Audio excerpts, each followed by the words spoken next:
श्रीमन्महागणाधिपतये नमः। लक्ष्मीनारायणाभ्यां नमः। उमामहेश्वराभ्यां नमः। वाणीहिरण्यगर्भाभ्यां नमः। शचीपुरन्दराभ्यां नमः। मातापितृचरणकमलेभ्यो नमः। इष्टदेवताभ्यो नमः। कुलदेवताभ्यो नमः। ग्रामदेवताभ्यो नमः। स्थानदेवताभ्यो नमः। वास्तुदेवताभ्यो नमः। सर्वेभ्यो देवेभ्यो नमः। सर्वेभ्यो ब्राह्मणेभ्यो नमः। ओम सिद्धिबुद्धिसहिताय श्रीमन्महागणाधिपतये नमः। भक्तजन, बाबा गोस्वामी तुलसीदास रचित श्री रामचरितमानस की एक एक पंक्ति अर्थात प्रत्येक दोहा, सोरठा, चौपाई, छंद, श्लोक के अर्थ सहित व्याख्या का श्रवण अमृत रसपान हम लोग कर रहे हैं। और यह क्रम आपका बालकांड के मंगलाचरण से लेकर और 232 दोहे तक, बालकांड के 232 दोहे तक का अर्थ सहित व्याख्या का श्रवण अमृतपान हम लोगों ने किया। और यह क्रम आपका, यह पूरी श्रृंखला उत्तरकांड के अंतिम दोहे के अंतिम शब्द मानवाह तक का लेके चलना है। तो इस समय जिस प्रसंग पर है कि प्रभु श्री राम अनुज लक्ष्मण के साथ पुष्प वाटिका में गए हैं और मां जानकी सखियों के साथ गौरी पूजन के लिए, गिरिजा पूजन के लिए वाटिका में आई हैं। और उसी समय सीता जी चकित होकर चारों ओर देख रही हैं और मन इस बात की चिंता कर रहा है कि राजकुमार कहां चले गए। तब सखियों ने लता की ओट से सुंदर श्याम और गौर कुमारों को दिखलाया कि लता ओट तब सखिन लखाए, श्यामल गौर किशोर सुहाए। देखी रूप लोचन ललचाने, हर्ष जनु निज निधि पहचाने। थके नयन रघुपति छवि देखे, पलकन्ह्यू परिहरी निमेषे। अधिक स्नेह देह भय भोरी, शरद शशि जनु चितव चकोरी। लोचन मग राम ही उर आनी, दीन्हे पलक कपाट सयानी। जब सिय सखिन प्रेम बस जानी, कही न सकहीं कछु मन सकुचानी। तो जब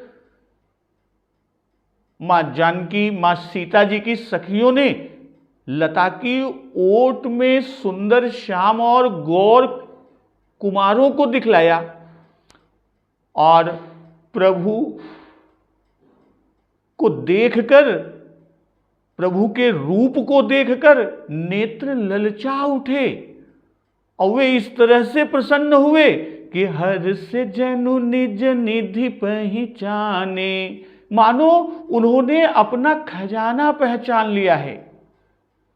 और श्री रघुनाथ जी की छवि को देखकर नेत्र जो है वो निश्चल हो गए। अब पलकों ने गिरना भी छोड़ दिया। पलकन्ह्यू परिहरी निमेषे, कि पलकों ने भी गिरना छोड़ दिया और अधिक स्नेह के कारण शरीर विह्वल हो गया, बेकाबू हो गया, शरीर अपने वश में ही नहीं रहा। और इस तरह कि मानो शरद ऋतु के चंद्रमा को चकोरी वह बेसुध होकर देख रही हो। कि शरद शशि जनु चितव चकोरी। और नेत्रों के रास्ते श्री राम जी को हृदय में लाकर चतुर शिरोमणि मां जानकी जी ने पलकों के किवाड़ लगा दिए, अर्थात नेत्र बंद कर, नेत्र मूंद कर प्रभु का ध्यान करने लगी। कि दीन्हे पलक कपाट सयानी। और जब सखियों ने मां सीता जी को प्रेम के वश जाना कि जब सिय सखिन प्रेम बस जानी, कहीं न सकहि कछु मन सकुचानी। तब वे मन में सकुचा गई, अब कुछ कह नहीं सकती थी। अब इसी के आगे आज का प्रसंग, लता भवन ते प्रगट भे, तेहि अवसर दो भाई, अनिक से जनु जुग बिमल विधु, जलद पटल बिल गाई। और उसी समय दोनों भाई लता मंडप कुंज में से प्रकट हुए, मानो दो निर्मल चंद्रमा बादलों के पर्दे को हटाकर निकले हों। तो अब यहां पर जब सखियां श्री सीता जी को प्रेमवश जानकर संकोच में पड़ी थी, तो दोनों भाई लताओं के कुंज से प्रकट हो गए। लता भवन ते प्रगट भे, तेहि अवसर दो भाई, अनिक से जनु जुग बिमल विधु, जलद पटल बिल गाई। तो उसी समय दोनों भाई लताओं के कुंज से प्रकट हुए और मानो दो निर्मल चंद्रमा मेघ के आवरण को अलग कर निकले हुए हैं। अब पहले कहा था कि लता ओट तब सखिन लखाए, और यहां कि लता भवन कहकर कहा कि वहां लताओं का कुंज बना हुआ था, यानी लताओं का घर बना हुआ था।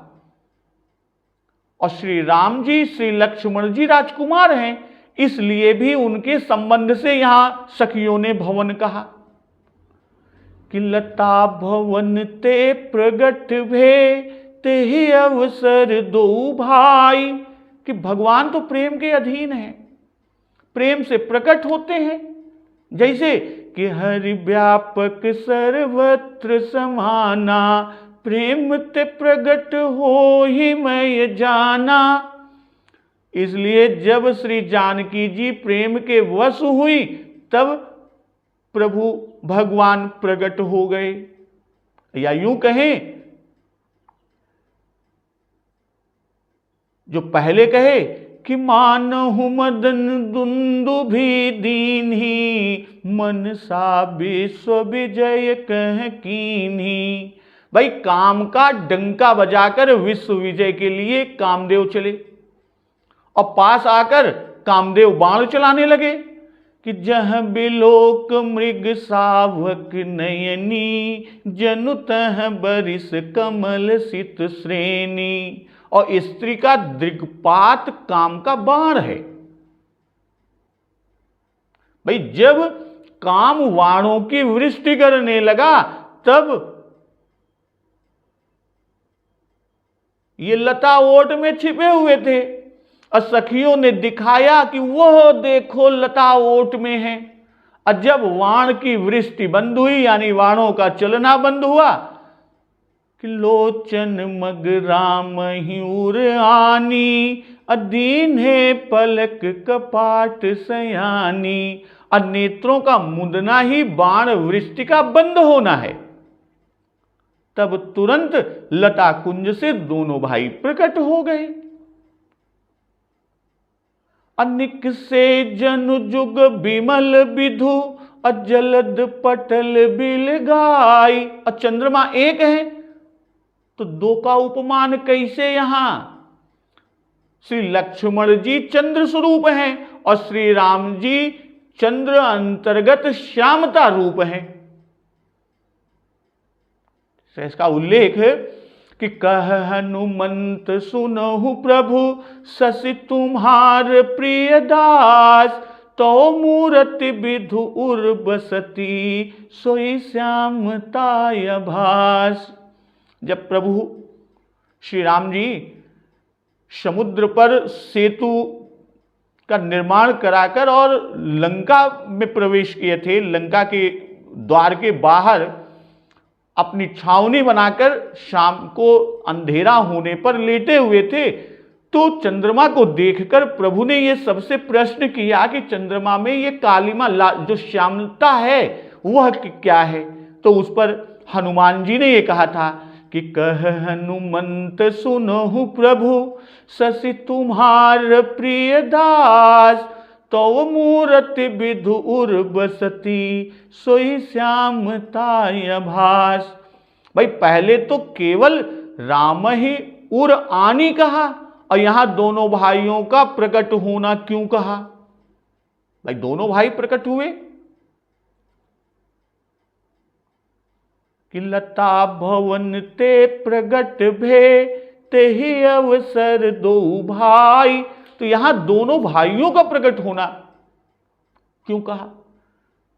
भाई यदि राम शब्द में देखें तो जो रेफ रूप वो श्री राम जी और बिंदु रूप लखनलाल जी और ध्वनि रूप भी दोनों एक ही अर्धमात्र प्रतीत होते हैं। तो वैसे ही यहां रूप की प्रतीति है। भाई दूल्हा के साथ सहवाला भी जाता है, पर बारात से ले आना व ले जाना दूल्हा ही के बारे में कहा जाता है। भाई दुल्हा जात साथे सहवाला जात है, किंतु कहा यह जातक फलाने दुल्हा के बारात है, फलाने दुल्हा के बारात आवत है, तो दुल्हे के बारे में कहा जाता है। अयूं पे दोनों भाई साथ हैं और साथ है लता कुंज से, जो लता के कुंज हैं, लता रूपी भवन, लताओं ने इस तरह से एक दूसरे को आच्छादित किया है कि वह एक भवन के रूप में तो उसमें से निकले हैं।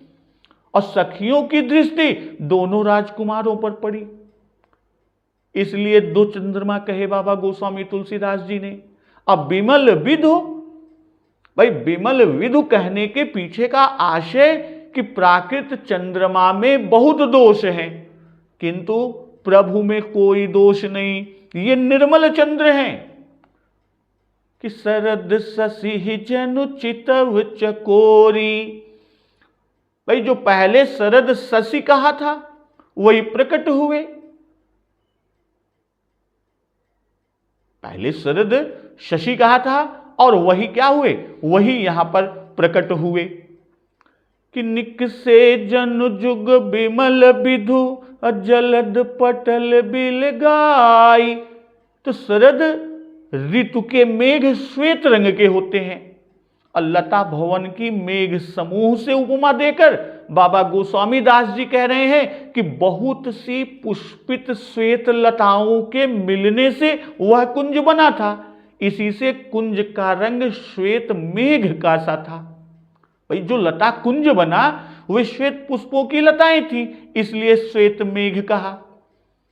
अशोभा शिव सुभग दो बीरा नील पीत जल जाभ शरीरा। कि दोनों वीर शोभा की हद हैं, सीमा है। कहने का आशय कि इनसे बढ़कर किसी की शोभा नहीं है और सुंदर है। कि शोभा शिव सुभग दो बीरा अनील पीत जल जाभ शरीरा। और उनके शरीर नीले और पीले कमल की कांति के समान है, पीले कमल की आभा के समान है। भाई मानो दो निर्मल चंद्रमा निकले। यह कहकर आगे शोभा शिव जो बाबा गोस्वामी दास जी ने कहा कि चंद्रमा की सुंदरता में गिनती है कि कुंवर सांवरो री सजनी सुंदर सब अंग रोम रोम छवि निहारी आली बारी फेरी डारी कोटि भानु सुवन शरद सोम कोटि अनंग। गीतावली में उल्लेख किया है। अब पहले कहे कि कही न सकहि कछु मन सकुचानी। और सखियां सीता जी से कुछ कह न सकी, कुछ भी नहीं कह सकी। और शोभा सिंह कहकर सुभग दो बीरा, इसको कहने के पीछे का भाव कि जो अत्यंत सुंदर होते हैं उनमें प्रायः वीरता नहीं होती, किंतु ये दोनों सुंदर भी हैं और वीर भी हैं। भाई श्री राम जी की श्यामता के लिए नीलकमल, नीले मेघ, नीलमणि, दूर्वा दल इत्यादि उपमाएं दी गई। और लक्ष्मण जी गौरवर्ण के लिए सुवर्ण, पीत कमल, कुंद इत्यादि की उपमा दिया। भाई जैसे उनकी श्यामता गौरता है वैसे कहते नहीं बनती, इसी से अनेक उपमाएं उपमा पर उपमा देते चले गए। क्योंकि जो भी उपमा लेके आए लगे कि अरे ये तो अभी उसके योग्य ही नहीं, इसलिए उपमा पर उपमा देते चले गए। तो शोभा शिव सुभग दो बीरा, तो शोभा शिव सुभग वीर कहने का भाव कि वीर तो स्वाभाविक ही है, पर इस समय इनकी वीरता श्रृंगार रस में है। अवीर इसलिए कहा कि अपनी शोभा से सखियों सहित श्री जानकी जी के मन को इन्होंने विजय कर लिया, प्रभु श्री राम ने विजय प्राप्त कर लिया।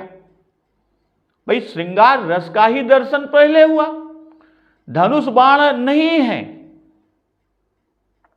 असुभग वीर रस भी इनके शरीर पर छा रहा है।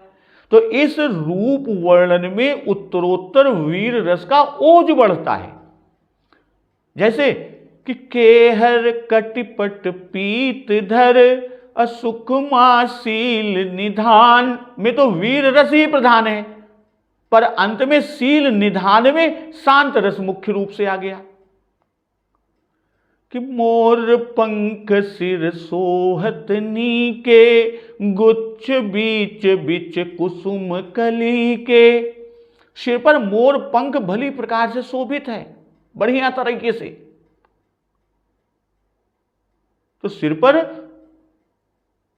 सुंदर मोर पंख सुशोभित है।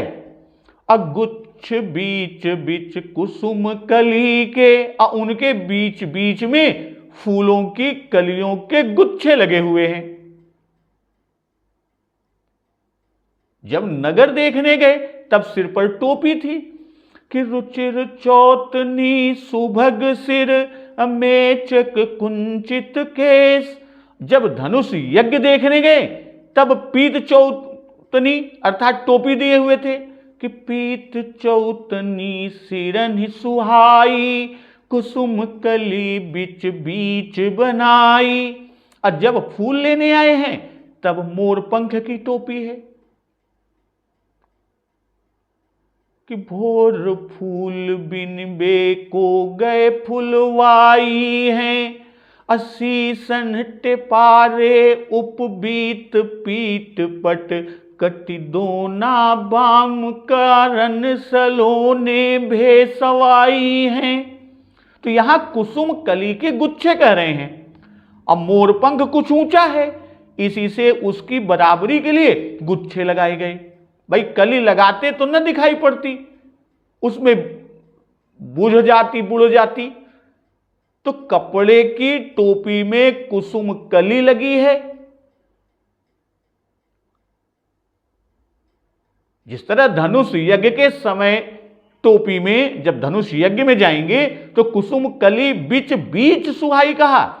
तो तीन जगह तीन प्रकार की टोपी नगर देखने गए थे, इसी से कामदार टोपी देकर गई कि रुचिर चौतनी सुभग सिर। धनुष यज्ञ देखने जाएंगे तब पीत टोपी देकर गए, क्योंकि पीत रंग, पीला रंग वीरों का बाना है, पहनावा है और वीरता दिखाने का समय था।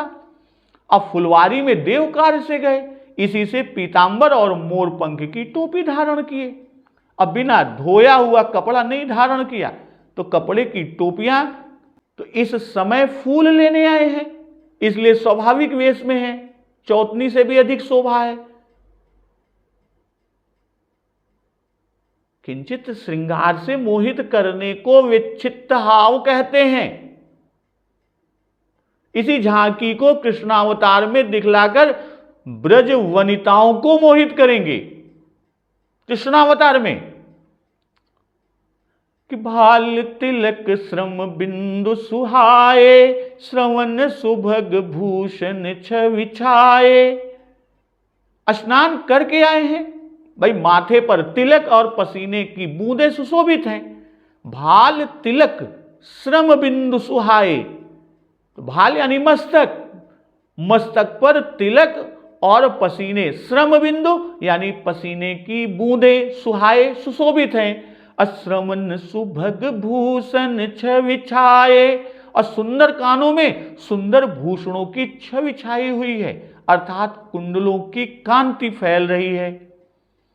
भाई प्रभु अनुज समेत स्नान करके आए हैं, इसी से मस्तक पर प्रभु के भाल पर तिलक का वर्णन बाबा गोस्वामी दास जी कर रहे हैं। और श्रम बिंदु कहते हैं भाई तिलक रेख की शोभा पहले नगर दर्शन के समय भी लिखे आए हैं बाबा गोस्वामी दास जी कि तिलक रेख शोभा जनु चाकी। तो एक तो शरद ऋतु है, दूसरे प्रातः काल, और तीसरे फुलवारी निकट है, तो इतनी ही दूर आने में श्रम बिंदु प्रकट हो गए, यानी पसीना आ गया। भाई दोनों भाई अत्यंत सुकुमार हैं और छोटे छोटे बूंद मोती की तरह झलक रहे हैं, तो श्रम हुआ तो कहां हुआ भाई। आश्विन मास का घाम कड़ा होता है, इससे थकावट आती है, और लता चीर कर निकलना पड़ा, इससे परिश्रम हुआ। और अत्यंत सुकुमार कोमल नाजुक हैं, तो दल फूल उतारने में भी परिश्रम हुआ। और श्री सीता जी प्रेम विवश हैं, सखियां भी चिंतित हैं, तो उनके प्रेम से आप भी बेवश हो गए, इससे भी श्रम हुआ। बाबा गोस्वामी दास जी लिख रहे हैं कि श्रवण सुभग भूषण छवि छाए। श्रवण सुभग हैं अर्थात स्वयं सुंदर हैं, और कुछ आभूषणों की सुंदरता से सुंदर नहीं है प्रभु। वस्त्राभूषण के त्याग देने पर उनकी और भी अधिक शोभा होती है। छवि छाए कि मानो मूर्तिमान छवि ने यहां छावनी डाल दिया है, बसेरा कर लिया है, और यहां आकर ठहर गई और शोभा छा रही है। भाई सखी का संवाद है कि कवि ये वक्ताओं का संवाद नहीं है, बल्कि सखियों का संवाद, वो आपस में बात कर रही हैं। क्योंकि बाबा गोस्वामी तुलसीदास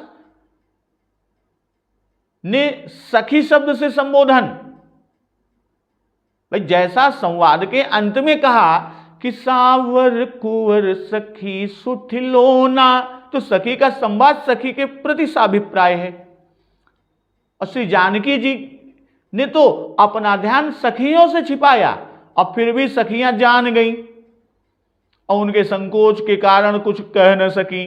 भाई ध्यान क्यों कर छूटे, और उसी का प्रयत्न कर रही हैं कि आपस में ध्यान का श्री राम जी के स्वरूप का वर्णन करने लगी कि वे सुनकर आंख खोलकर रूप देखने लगे। कौन? माता जानकी जी।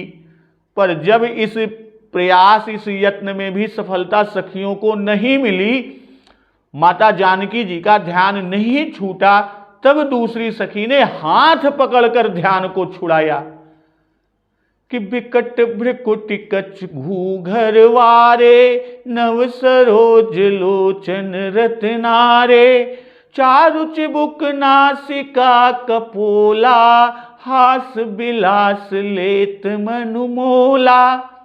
भाई टेढ़ी भौहें, बिकट भ्रिकुटि कछ घूघर वारे, और घुंघराले बाल, और नए खिले हुए लाल कमल के समान लाल लाल नेत्र हैं कि नव सरोज लोचन रत्नारे, चारु चिबुक नासिका कपोला, हास बिलास लेत मनुमोला। कि मुस्कान की विशेष शोभा तो मानो मन को मोल ही लिए लेती है, अर्थात वह अत्यंत सुंदर है। भाई पहले नेत्र श्वेत कमल से थे, श्रृंगार के माधुर्य ने लाली उत्पन्न कर दिया कि बिकट भ्रिकुटि, भ्रिकुटि कैसी है? धनुषाकार है कि भ्रिकुट मनोज चाप छविहारी, सीताराम जी की भ्रू कान पर्यंत लंबी कही जाती है और बहुत ही टेढ़ी है, इतनी टेढ़ी कि जितनी मनुष्य की क्रोध में हो जाती है। कि मुकुर निरख मुख राम भ्रू गनत गुण हृदय दोष, अतुलसी से सठ सेव कन्ही लख जन परहि सरोष। कि धनुष के समान टेढ़ी सर्वत्र कही गई है भ्रू, भ्रिकुटी। अकच घूघर वाले कि मरोड़दार कुंचित हैं, ये घुंघराले बाल कपोलों के ऊपर आए हैं। इसी से कपोलों के समीप केस का वर्णन किया गया कि घुंघरारी लटें लटकई मुख ऊपर, कुंडल लोल कपोलन की। कपोल का वर्णन आगे करते हैं, नव सरोज लोचन रत्नारे, कि अत्यंत सुंदर कृपा युक्त है। भाई जहां कृपा दृष्टि का प्रयोजन होता है वहां नेत्र को कमल विशेषण बाबा गोस्वामी दास जी देते हैं। जैसे कि राजीव नयन धर धनुषायक, भगति विपत्ति भंजन सुखदायक। और दूसरी जगह कि देखी राम सकल कपि सेना, अचितय कृपा करि राजीव नैना। और इधर कि चारु चिबुक नासिका कपोला, हास बिलास लेत मनु मोला। भाई नासिका सुक तुंड सी, कपोल दर्पण सा, और जिसमें चिल कुंडल की झलक पड़ रही है। अब प्रेम वश देखकर अनुग्रह हुआ, हंसते हुए लता भवन से प्रभु निकले हैं। तो भगवान की हंसी कौन? भगवान की हंसी माया कही गई है कि माया हास बाहु दिगपाला। और माया मन को मोहती है, मन को मोहती ही है। इसी से मन को मोल लेना बाबा जी ने कहा। अब मोल लेने का भाव, माया मोल लेती है कि जो चीज मोल ले ली जाती है उसका अपना अधिकार कुछ नहीं रह जाता। भाई हमसे किसी ने मोल ले लिया तो अब उसका अधिकार हो गया, अर्थात वह परतंत्र हो जाती है। तो इसी तरह जिसकी दृष्टि आपकी मुस्कान पर पड़ी, या जिसकी ओर किंचित भी मुस्कुराकर आप देख देते हैं, तो उसका मन उसके वश नहीं रह जाता, वह आपका ही हो जाता है, प्रभु का हो जाता है। तो आपके हाथ बिना मोल बिक जाता है। अगर सीधे सीधे कहें तो वह उसका मन आपके हाथ बिना मोल के बिक जाता है, और फिर उसका मन कहीं अन्यत्र नहीं जाता। तो हास बिलास लेत मनु मोला, कि दोनों भाई हंस हंस कर कुछ बातें करते हैं, और इनकी हंसी मन की पूरी कीमत है। और यह विलास नामक हाव है। तो संयोग समय कटाक्ष आदि अनेक क्रियाओं से मोहित करने को विलास हाव कहते हैं। कि मुख छवि कहिन जाई मोहि पाही, जो बिलो की बहु काम लजाही। उर्मनि माल कंबु कल गीवा, काम कलभ कर भुज बल सीवा।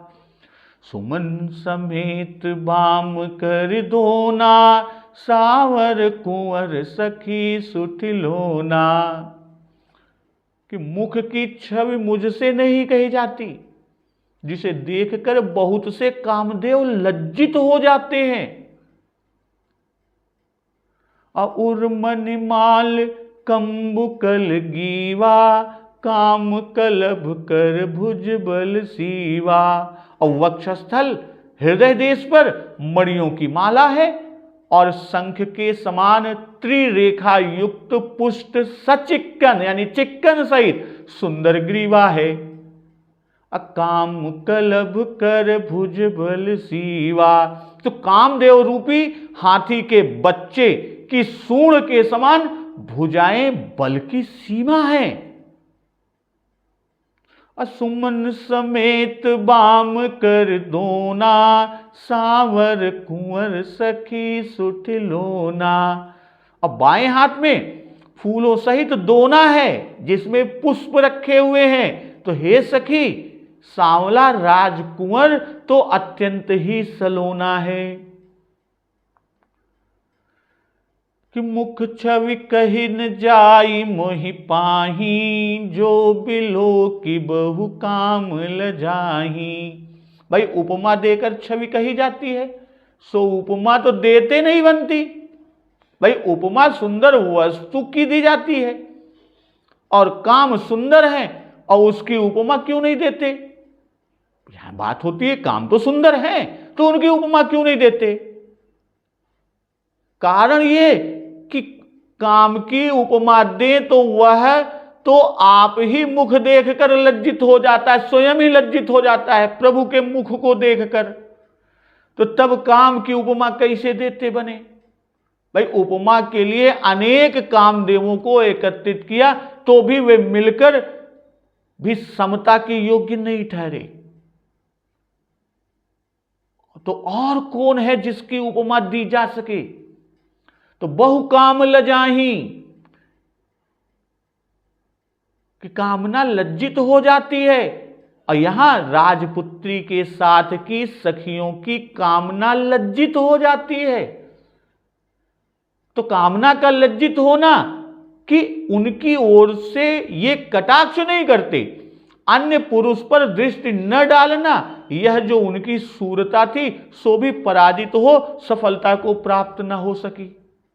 और मनिमाल कंबुकल गीवा, अकाम कलभ कर भुज बल सीवा। पहले कहे कि उर अति रुचिर नाग मणिमाला, और इसी से यहां भी गजमुक्ता, सर्पमणि, माणिक्य तीनों ही की माला को मान लेना चाहिए। भाई माला पहने हुए रहने का विधान है, इसलिए मणि की माला पहने हुए हैं।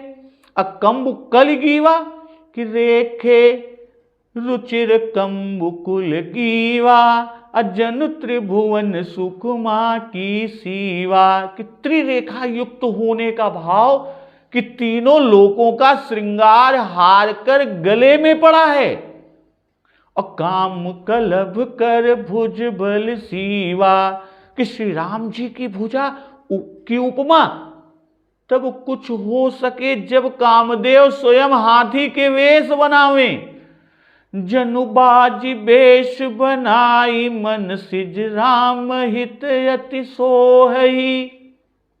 कि कामदेव रूपी हाथी की सूंड उत्कर्ष का कारण नहीं, क्योंकि हाथी की सूंड उतार चढ़ाव की होती है।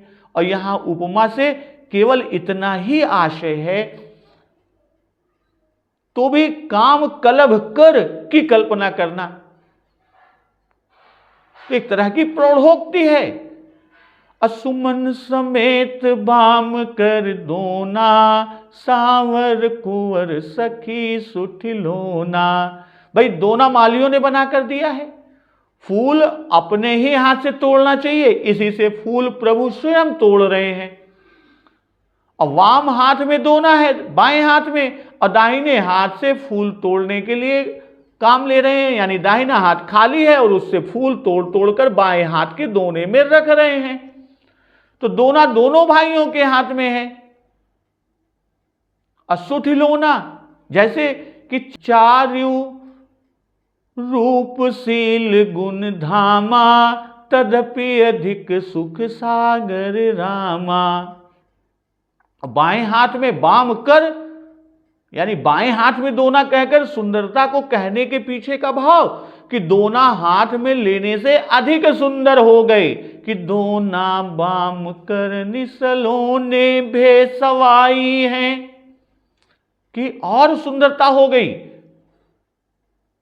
और प्रभु श्री राम कि केहरि कटिपट पीत धर, असुख मासील निधान, अदेखे भानुकुल भूष नहीं, अबिसरा सखिन अपान। तो सिंह की सी पतली कमर है, पीतांबर को धारण किए हुए हैं। अब परम शोभा और शील के निधान हैं, यानी स्थान समुद्र खजाना है। सूर्य कुल के भूषण श्री रघुनाथ जी को देखकर सखियों को अपनी सुध बुध भूल गई, यानी उनको अपनी सुध ही नहीं रही, अपनी अवस्था का भान ही नहीं रहा। तो इस तरह फिर सखी धीरज रखकर सीता जी से बोलती है कि गिरिजा जी का ध्यान फिर कर लेना, इस समय राजकुमार को क्यों नहीं देख लेती। तो ये प्रभु का वर्णन कर अब सखी सीता मैया से क्या कहती है और क्या क्या आगे बात होती है, उसका श्रवण अमृतपान हम लोग अगले दिवस की कथा में करेंगे। तो एक बार जोर से बोलिए, सियावर रामचंद्र की जय, पवन सुत हनुमान की जय, जगत जननी मां जगदम्बा की जय, गुरुदेव भगवान की जय, उमापति महादेव की जय। जय श्री राम।